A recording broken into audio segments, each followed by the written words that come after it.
Shabbat Shalom.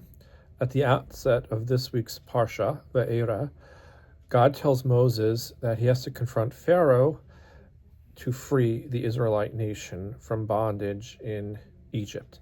And Moses protests again, not only will Pharaoh not listen to me, but even the Israelites can't hear me because of Avodah Kasha and Mikotzer Ruach, because the work is so hard, back-breaking labor, and Kotzer Ruach, they are literally breathless. They're working so hard that they're physically, and it sounds like they're emotionally just exhausted. They can't even hear what I have to say. And at the conclusion of last week's parsha, we know this to be the case because they even confronted Moshe due to the fact that he confronted Pharaoh and tried to get them free. They can't imagine themselves being free. They'd rather remain slaves because that would be easier than risking angering Pharaoh and their taskmasters. They're so beaten down, they just can't imagine another life.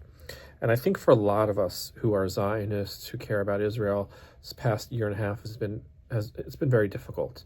We're all exhaling little by little as we hear about the hostages being released. We're all waiting to take that breath. But for the families of the hostages that are still unaccounted for, who may not be part of that first group of 33, who may not know, even if their names are in the group of 33, or potentially they're part of that 33, if they're alive or dead, because Hamas hasn't given any clarification as which ones are alive or which ones are dead.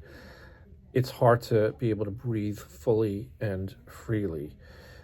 We've all been in a way sleepwalking or trying to stay awake from the nightmares that kept us from sleeping, and it's been difficult, right? We all feel broken. We all feel beaten down.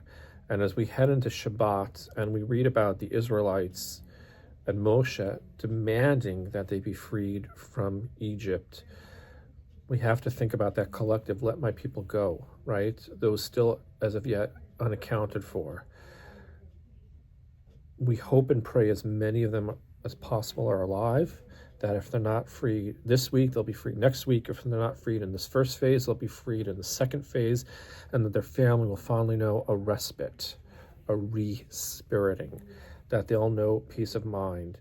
But let's all try to concentrate on being there for one another as Jews, as an extended family of Am Yisrael Chai, and most of all as Zionists, loud and proud.